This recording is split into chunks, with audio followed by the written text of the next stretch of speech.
This one took 32 minutes. The previous one took 28 minutes. But things aren't going well for them. Dominate, let's start with you. Why do you think this game went the way it did? I just feel like XDG took the first loss really hard. Like, after they went to that first red buff fight, you could tell that every fight after that, even in game 2, they weren't confident going into the fights. They would start the fights with like weird TPs or like with like maybe a one-man Oriole or a Lee Sin kick that's not really in the right position. It just feels like they aren't confident in fighting, and they're a fighting-based team. So I don't really know where they go from here. Scar? I think XDG's notoriously been the team that got leads in the early game and closed it out. And right now it looks like they're not getting any leads, and they don't have a better team fight. Like, they don't have the team synergy to be able to close out a game. It's looking really poor for them right now. So what's happening with XDG then? How are they not able to come out on top in any of the early game engagements? It just seems like I don't even feel like the very early team fights are just they're losing terribly because I feel like the teamwork is just not there. Like, they don't team fight correctly. And the way that, again, I agree with Dom, the way that they come into team fights is really strange. Like, there's a random TP in, or just like their positioning is really poor, or just how they expect a team fight. Like, no one's on the same page. They're not all peeling back like at the same time, or they're not all committing at the same time. So just a weird smodge podge of people, and then it just feels very lackluster to watch. All right, let's actually take it all the way back to picks and bans, though. After game 1, Dominate said he wanted 2 mid lane bans against Xiao Xiao. Xiao had 3. They went with 2. They went with the Nidalee ban and the Soraka ban. Okay. As far as picks and bans kind of went, with Nocturne being first pick for LMQ, how did that play out? Was it an advantage for XDG or LMQ? I personally like the pick ban phase from LMQ significantly more. When you have Nocturne and then you're playing into the Lee Sin, it puts this timer on the game as jungler, where the Lee Sin knows that if he doesn't make plays within the first maybe 5-6 minutes, he's going to be behind. It's not going to be possible for him to engage on the Nocturne. Spell Shield is so good against Lee Sin because it blocks 2 abilities, generally speaking, if you can block the first one. So straight off pick bans, I think that XDG was behind, and then throughout the game, they just weren't able to make any of the plays they needed to pull out advantages. Yeah, you guys actually said 6 minutes. If Smithy doesn't make a good gank happen before 6 minutes, then they were kind of doomed. Did you see that play style for them, or were they just lackadaisical the whole time? They just weren't there. Like, I feel like, yeah, I agree. If they don't get a kill within 6 minutes with Lee Sin, they auto lose the game, and they just did. Yeah, I mean, we could kind of see that actually in a fairly early fight onto the game, about 17 minutes, 30 seconds, where this was kind of the last chance they had because they were already down about 3,000 gold. If we could get that up on the screen, I want you guys to walk us through why this fight in particular went wrong for XDG.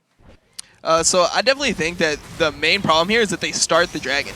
They're not really committed to fighting or turning here. They're kind of just waiting for LMQ to position the perfect fight, which is something that they obviously don't want to take. And as you see, like, it opens up, they aren't even able to get a shockwave throughout the whole fight because there just isn't any opening. There isn't any time where he feels comfortable putting the ball in between people and he feels like the shockwave is going to make an impact in the fight. So really, I think that fight came down to them starting Dragon when they didn't have the best advantage and just misplaying the fight from there.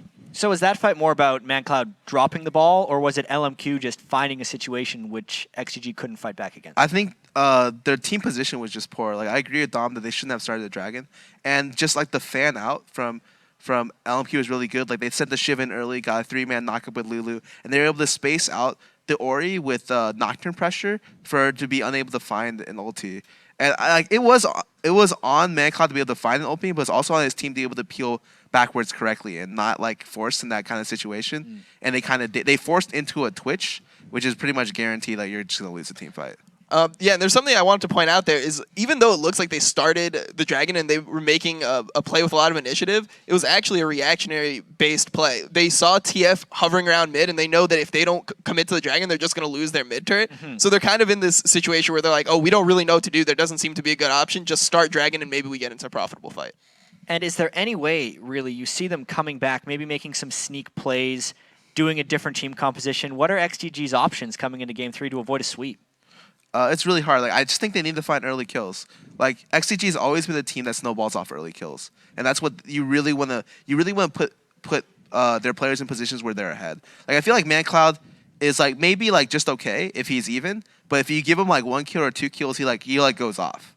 And so it's up to Xmithy to set the pace of these games, and it sucks because Xmithy hasn't been able to find too much in the first 2 games. He even had that one missed flash when everyone's playing a little bit off, and in this game in particular, actually, they did sneak the Baron.